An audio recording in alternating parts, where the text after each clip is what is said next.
कि हे दीनानाथ, हे जगत नियंता, ऐसी करुणा की बरसात करो भगवान कि मेरा सब दिन शुभ दिन बन जाए। हे परमात्मा, तेरे बिना अच्छा न लगे ऐसे मन पर मेरे प्रभाव दे दो भगवान।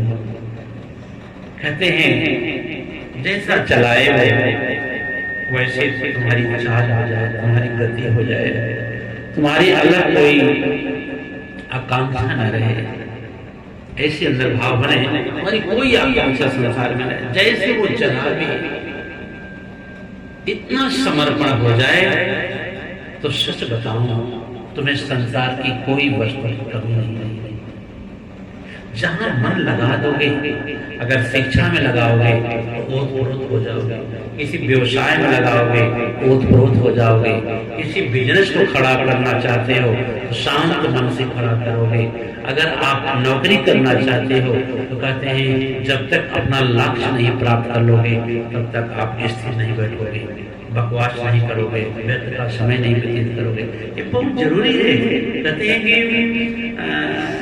तुम्हें तेरा जैसे अगर संसार में रहते हो कभी आप देखोगे कि कोई बड़ा पक्षी अगर उड़ान भरा आकाश में, कभी आप ध्यान देना, चिलोल बड़े पक्षी होते हैं, गिद्ध वगैरह, चिल, बाज वगैरह, ये कभी उड़ान भरे आकाश में देखो कभी, तो जब उड़ान भरेंगे तो बड़े संघर्ष से जाएंगे और जैसे वहां अपने को लक्ष्य को नहीं प्राप्त कर पाते तो कहते हैं वहीं पर अब तैरते नहीं हैं, अब तिर जाते हैं, मतलब अपना पंख खड़े होकर के ऐसे ऐसे ऐसे चलेंगे, उनका पंख नहीं डोलेगा। अब संघर्ष उनका छूट गया, संघर्ष से कुछ प्राप्त नहीं कर पाए, अब वहीं से मौज लेना चाहते हैं। क्या मौज? कहते हैं तिर जाना। संघर्ष में उड़ान भरना है और कहते हैं वहीं से तिर जाना, तैरना नहीं है, अब तिर जाना है। देखिए पंख एकदम सीधा किए रहते हैं, कभी नीचे कभी ऊपर, कभी नीचे कभी ऊपर, यही है समर्पण कि यहाँ संसार में तिर जाओ, अपने सदगुरु भगवान के सामने तुम तिर जाओ, वहां पर बहुत अपना दिमाग मत लगाइए, बस ध्यान दो, कम बोलो काम का बोलो, बोलने के लिए मनाही नहीं है लेकिन जरूरत से ज्यादा नहीं, क्योंकि शब्दों में बड़ा जान है, इसी से आरती अरदास और अजान है। ये वो समुद्र का मोती है जिसमें हर व्यक्ति की पहचान है। आप बोले, आपके वाणी में अगर संयम नहीं है तो आप तिरस्कृत हो सकते हो, अपमानित हो सकते हो। यदि आप वाणी में संयम है तो कहते हैं आप ब्रह्म की तरफ जा सकते हैं। ये ध्यान देना योग्य है ये बात। नानक देव जी भ्रमण कर रहे थे, कहीं जा रहे थे, तो जाते जाते एक सूफियों का गांव मिला, तो सूफियों के कुछ गुरु आए हुए थे, वहां पर संत लोग आए थे, तो अपने ढंग से वो भजन सत्संग सुना रहे थे।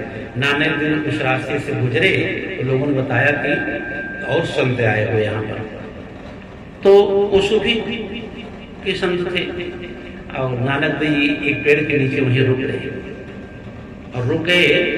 तो जब सूफियों को पता चला कि कोई और महात्मा आए हुए हैं और जाकर अपने गुरु से बताए कि कोई और गुरु आया हुआ है, तब कहते हैं सूफी संतों के, सूफियों के जो भक्तों के जो गुरु थे वो सुबह में प्रातः में एक गिलास दूध भर करके, इतना लबालब दूध था कि जरा से खाली नहीं था, इतना भरा दूध जब सूफियों के गुरु नानक देव का पास भिजवाए तो नानक देव के साथ जो और शिष्य थे, मर्दाना आदि उनके शिष्य जो थे सेवादारी करते थे, वो भी वहीं बैठे थे।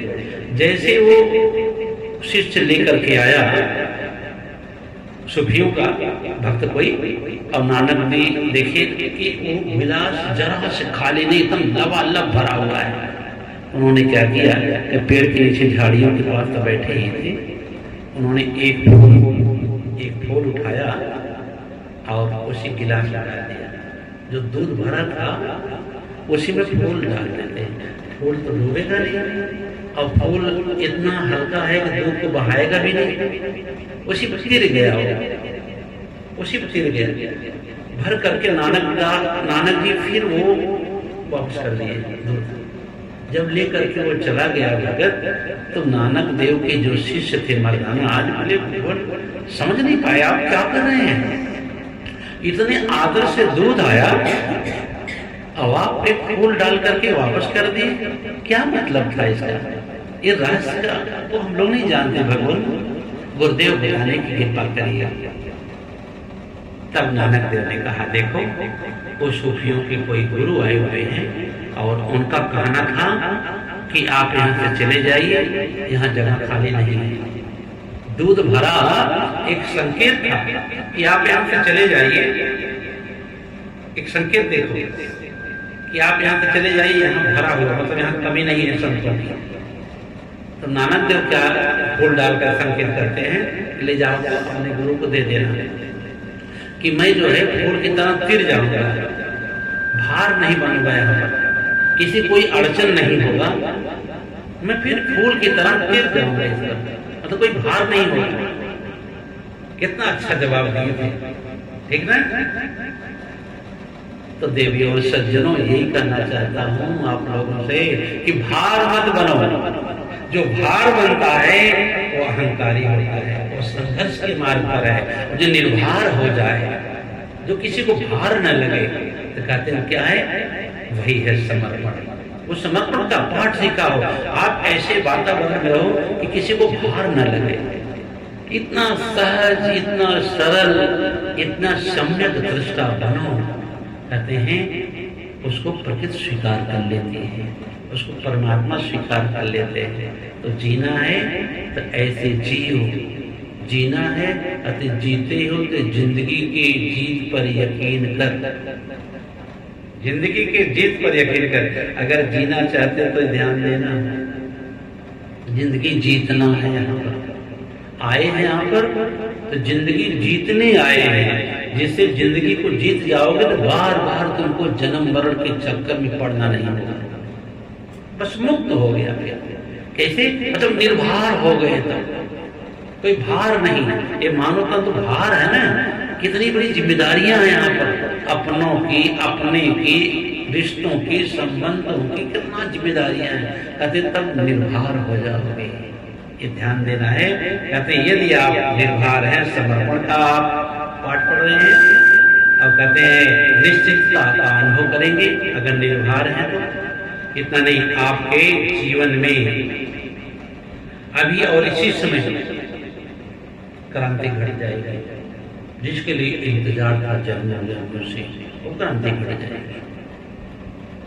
इसलिए हरि हरि ओम गाले रे, नाम जपने की आदत बना ले। हरि हरि ओम गाले रे, नाम जपने की आदत बना ले। राम रहमत करे तब तो सतगुरु मिले, राम रहमत करे तब तो सतगुरु मिले। आगे बात में कोई कृपा है, कोई करुणा है जो मानव तन में है। बहुत से जीव है संसार में, 9 लाख जलचर, 27 लाख स्थावर, 11 लाख करीब 10 लाख पक्षी, 33 लाख पतंगे इत्यादि बहुत से जीवन है। लेकिन मानव जीवन में कहते हैं ये प्रभु की बड़ी कृपा हो, बहुत कृपा हो। राम रहमत करे तब तो सतगुरु मिले, राम रहमत करे तब तो सतगुरु मिले। इसे रीति से प्रभु को रिझा ले रे, नाम जपने की आदत बना ले। हरि हरि ओम गा ले रे, नाम जपने की आदत बना ले।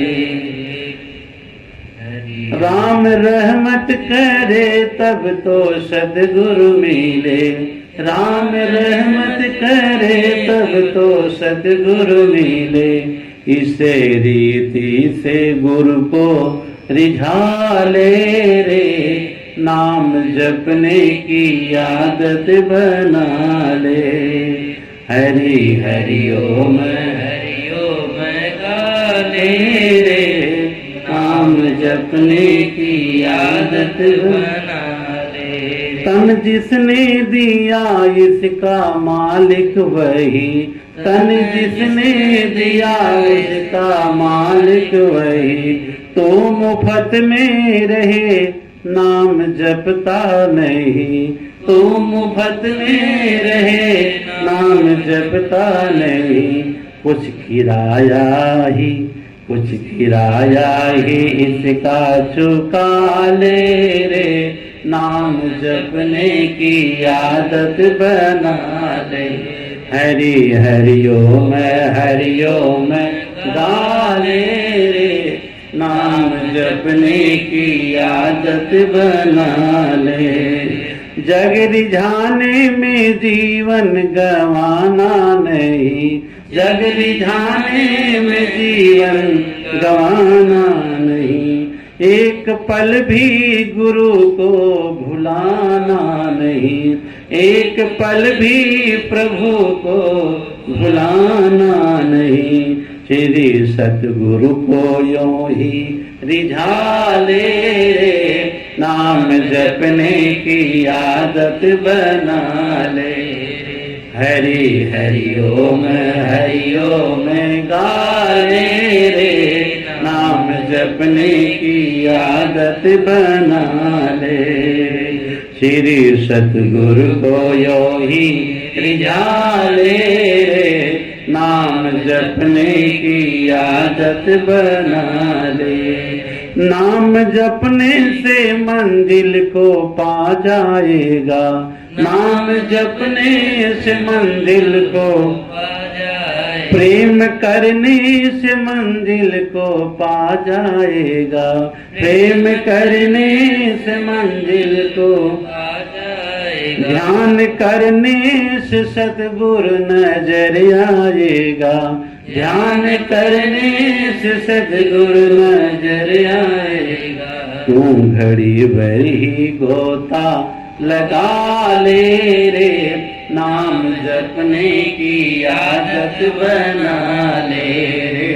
हरि हरि ओम गाले रे, नाम जपने की आदत बना ले। हरि हरि ओम गाले रे, नाम जपने की आदत बना ले। नाम जपने की आदत बना, नाम जपने की आदत बना ले, नाम जपने की आदत बना ले। बोलिए सद्गुरुदेव भगवान की जय।